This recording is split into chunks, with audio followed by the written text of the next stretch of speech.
Good morning everyone and welcome to the YouTube channel The Reset Button. This morning we are reviewing the 2019 Yamaha MT25 here in South Jakarta. The MT25 is a model that's been in Indonesia for about 4 years at this point. However, what we are looking at is the 2019 version, which is in the Yamaha Racing Blue, and it also got a new set of graphics, which you can see partial of right now. The MT25 in Indonesia is really 25, mainly because of the taxation regulations here in Indonesia. So although Yamaha is selling its MT03 in most other international markets, it's still 2.5 in Indonesia, as it keeps it at the 250cc mark. Moving forward, the MT25 really shares a lot of its parts with the international MT03, as well as here in Indonesia, the R25. Both very solid, well accepted and loved models all around the world. So before we get riding, just a quick walkthrough and also a look at some of the specifications. Starting off with the engine, what you're seeing here is a 2-cylinder, 4-stroke, inline, really well put together compact engine.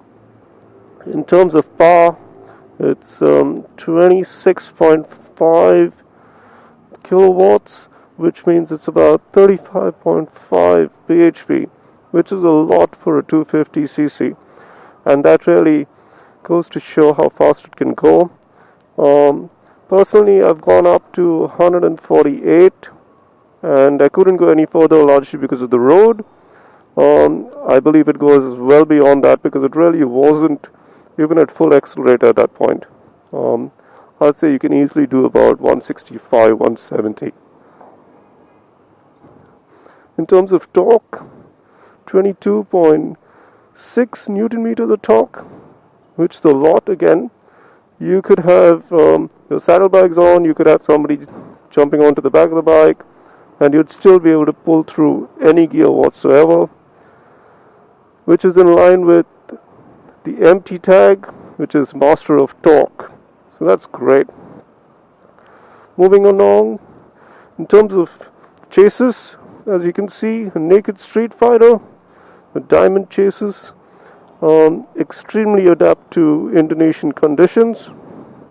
Right up here, we've got 17-inch front and rear in terms of tires, disc brakes at both ends, very appropriate for Indonesian riding conditions.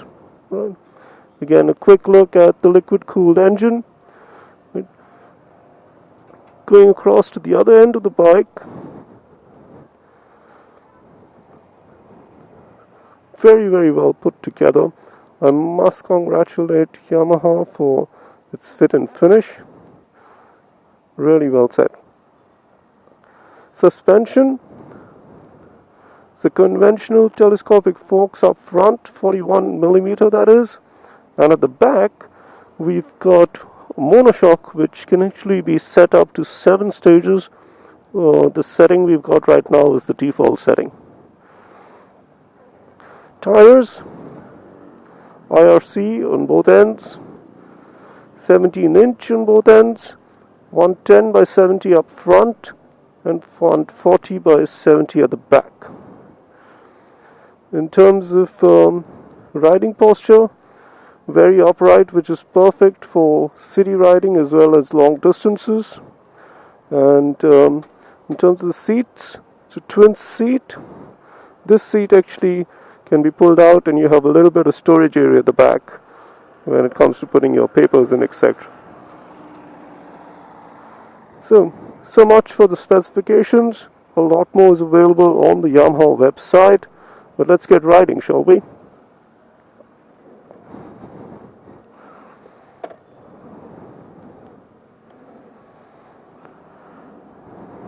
So as you can see, this bike has done close to 800 kilometers at this point.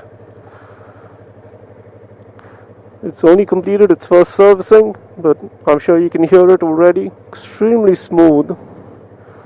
And this is something that the bike can really boast of right up to you go to its red line at 14,000 RPM.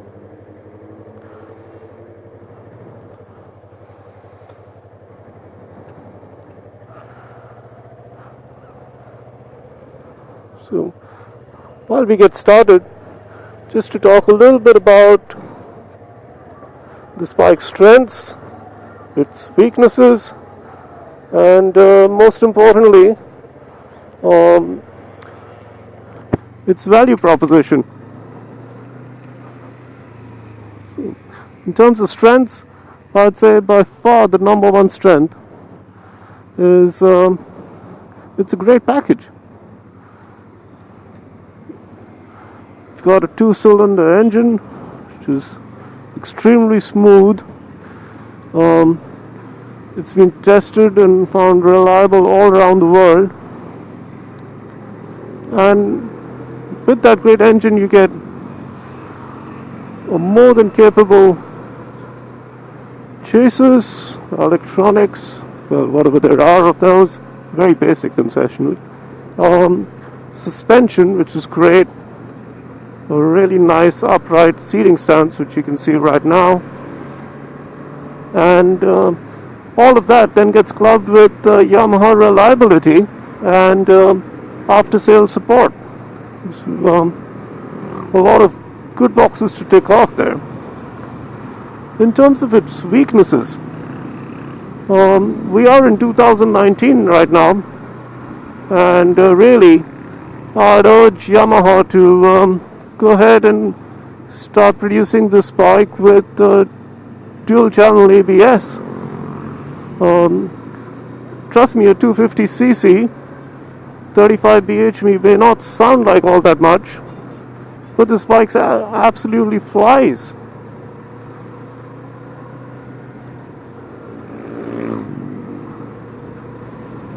In terms of electronics, in addition to that, I'd love to see the new all-digital dash going on here. As we can see, the current dash is not too bad at all. Having said that, I'm sure the new digital dash will be coming in when the bike gets its new version, I guess sometime early 2020. The tires, we talked about the RRC tires. They're good, they're capable, but they're certainly not Michelin's or Metzeler's, and hence I would really like to see possibly those tires going on in the new upgrade model coming up. Lastly, in terms of electricals, you've still got the halogen light up front. That's something that we could certainly improve, I'm sure. And same with the turn indicators. Moving those to LED would be quite nice. Lastly, the value for money proposition and why I chose to buy it. So, this bike in Jakarta costs you just a little bit under 50 million Indonesian rupiah, which is excellent value for money. And if you look at most of its competition, they're all between 25 and 40% more expensive, which is substantial. In terms of competition bikes that I looked at before buying this, the first one was really the Honda CBR 250RR. Great bike, great package. Whether it's the engine or the aesthetics or all of that is excellent. However, it would be the bike I would choose if I was on the racetrack. The riding stance is extremely aggressive on that one, and if you're looking at long distances, I'd just say take great care of your back because you're asking for trouble. There's no way you could be doing hours on that. The R25, which is really a full fairing race version of the MT25 from Yamaha, again, everything is similar except for the aggressive seating stance, and hence I chose against that, because I'm really looking at something I can ride in the city, long distances, touring, etc. And the R25 wasn't fitting the bill. The Kawasaki's have actually three options to offer. The first one is the C25. Good bike, except for the fact that given that Kawasaki actually manufactures their bikes in Thailand and gets them into Indonesia as CKD units, the bike is roughly about 20% to 25% more expensive, and it doesn't really give you any value add-ons at all for that additional price. So yeah, not the great value for money proposition. Ninja, just a smidge more expensive than the Z25s, and the aggressive riding stance. So that was kind of pulled out. And the last one I looked at the most, actually, before buying this, my second MT25, was actually the Versys 250. Really, really nice bike. It's got two options in Indonesia, the base and the adventure version. Great bikes, but once again, if you're looking at the adventure version, you're looking at roughly about 45% more in cost, and I really don't see too much value for that. If it was, I don't know, maybe about 10-15% more, would make a lot more sense. So that's really it on the MT25. Once again, I can highly recommend this bike. I've used this and my previous MT25 for a few thousand kilometers right now, and I'm a very, very happy customer. So that's it for now.